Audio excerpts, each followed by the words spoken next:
Hello student, তোমরা যারা ক্যালকাটা ইউনিভার্সিটির আন্ডারে থার্ড সেমিস্টারের পাস কোর্সের অর্থাৎ এমডিসি কোর্সের ছাত্রছাত্রী আছো এবং তোমাদের এডুকেশন সাবজেক্টটা মাইনর সাবজেক্ট হিসাবে আছে, তোমাদের জন্য আজকের ক্লাসটা খুবই গুরুত্বপূর্ণ।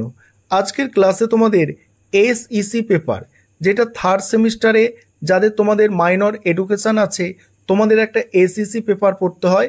আজকের ক্লাসে তোমাদের এই এসইসি পেপারের সিলেবাস এবং কোয়েশ্চেন প্যাটার্ন নিয়ে আলোচনা করব। সিলেবাসটা বেঙ্গলি এবং ইংলিশ দুটো ভার্সানেই তোমরা পেয়ে যাবে, তাই তোমরা যারা ইংলিশ ভার্সানের ছাত্রছাত্রী আছো তোমরাও আজকের ক্লাসটা দেখতে পারো। প্রথমে তোমাদের ইউনিভার্সিটি থেকে যে সিলেবাসটা দেওয়া আছে সেটা তোমাদের দেখিয়ে দেব, তারপরে আমি তোমাদের বাংলায় আলোচনা করব। দেখো এখানে লেখাই আছে third semester SEC paper. SEC paper third সেমিস্টারে যে এসইসি পেপারটা আছে তার নাম হচ্ছে কমিউনিকেশন স্কিল। এখানে তোমাদের তিনটে ইউনিট পড়তে হচ্ছে, ইউনিট 1, ইউনিট 2, ইউনিট 2 এবং তোমাদের পড়তে হচ্ছে ইউনিট 3। তিনটে ইউনিট পড়তে হচ্ছে, আমি বাংলায় আলোচনা করে দেব। তারপরে তোমরা যদি দেখো যে এসইসি পেপারের সিলেবাস মানে কোয়েশ্চেন প্যাটার্নটা কি আছে, দেখতেই পাচ্ছ তোমরা এসইসি পেপারের কোয়েশ্চেন প্যাটার্ন টোটাল হচ্ছে 4 ক্রেডিট আছে এখানে, অর্থাৎ 100 নাম্বার। তার মধ্যে 3 ক্রেডিট হচ্ছে থিওরি, অর্থাৎ লিখিত পরীক্ষা তোমাদের যেটা হবে সেটা হচ্ছে 75 মার্কসের হবে। সেখানে 2 নম্বরের প্রশ্ন তোমাদের 10টা অ্যান্সার করতে হবে, 12টা দেয়া থাকবে, 10টা অ্যান্সার করতে হবে। 5 নম্বরের প্রশ্ন 3টে অ্যান্সার করতে হবে, দেয়া থাকবে 5টা। তারপরে 10 নম্বরের প্রশ্ন 4টে অ্যান্সার করতে হবে, দেয়া থাকবে তোমাদের 6টা। আমি পরবর্তীকালে ছক আকারে এই কোশ্চেন প্যাটার্নটা বলছি, এখন তোমাদের ইউনিভার্সিটির সিলেবাসটা তোমাদের বলে দিলাম। এবার তোমরা বাংলায় সিলেবাস এবং কোশ্চেন প্যাটার্নটা বুঝে নাও। এবারে তোমরা সম্পূর্ণ বাংলায় সিলেবাসটা বুঝে নাও। তোমাদের ইউনিট 1 যেটা আছে, ইউনিট 1 এর নাম হচ্ছে ইন্ট্রোডাকশন টু কমিউনিকেশন, অর্থাৎ যোগাযোগের ভূমিকা। সেখানে তোমাদের 4টে টপিক পড়তে হচ্ছে। প্রথম যে টপিকটা আছে দেখো, meaning, nature and types of communication, অর্থাৎ যোগাযোগের অর্থ, প্রকৃতি এবং ধরন। তারপরে দ্বিতীয় যেটা আছে প্রিন্সিপাল অফ কমিউনিকেশন, অর্থাৎ যোগাযোগের নীতিসমূহ।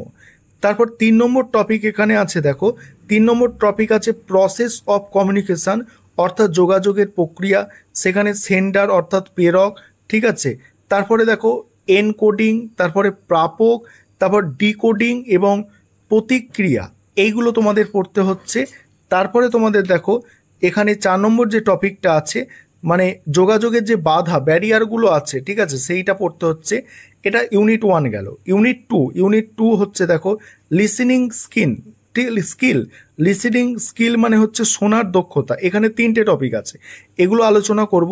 তার আগে একটা বিষয় তোমাদের বলে নিই যে তোমাদের জন্য এই যে পেপারটা আছে না, এই পেপারটার স্টাডি মেটেরিয়াল আমাদের তৈরি করা হয়েছে। তোমরা যদি কেউ স্টাডি মেটেরিয়াল পারচেস করতে চাও সেক্ষেত্রে তোমরা এই নম্বরে যোগাযোগ করতে পারো, 912300005218। এই নম্বরে তোমরা যোগাযোগ করে স্টাডি মেটেরিয়াল পারচেস করতে পারো। আর আমাদের স্টাডি মেটেরিয়ালের প্রাইস যেটা রাখা হয় 400 টাকা।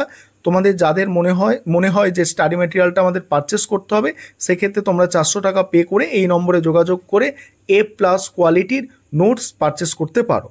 তারপরে দেখো আমি এইগুলো আলোচনা করছি টপিকগুলো। ইউনিট 2 টপিক দেখো, প্রথম যে টপিকটা আছে দেখো প্রিন্সিপাল অফ লিসেনিং স্কিল, অর্থাৎ শ্রবণ দক্ষতার নীতি। দ্বিতীয় হচ্ছে টাইপস অফ লিসেনার, অর্থাৎ শ্রোতাদের প্রকারভেদ আছে। তারপরে ব্যারিয়ার্স টু লিসেনিং, অর্থাৎ শোনার ক্ষেত্রে বাধা। তারপর ইউনিট 3 অর্থাৎ লাস্ট যে ইউনিটটা আছে কথা বলার দক্ষতা, অর্থাৎ স্পিকিং স্কিল। এখানে পড়তে হচ্ছে verbal and non verbal communication, অর্থাৎ মৌখিক এবং অমৌখিক যোগাযোগ। তারপরে পড়তে হচ্ছে দেখো পাবলিক স্পিকিংয়ের মধ্যে পড়তে হচ্ছে এক্সটেম্পর। তারপরে দেখো পরের যে টপিকটা আছে, অর্থাৎ শেষ যে টপিকটা তোমাদের পড়তে হবে, দেখো গ্রুপ ডিসকাশন পড়তে হচ্ছে।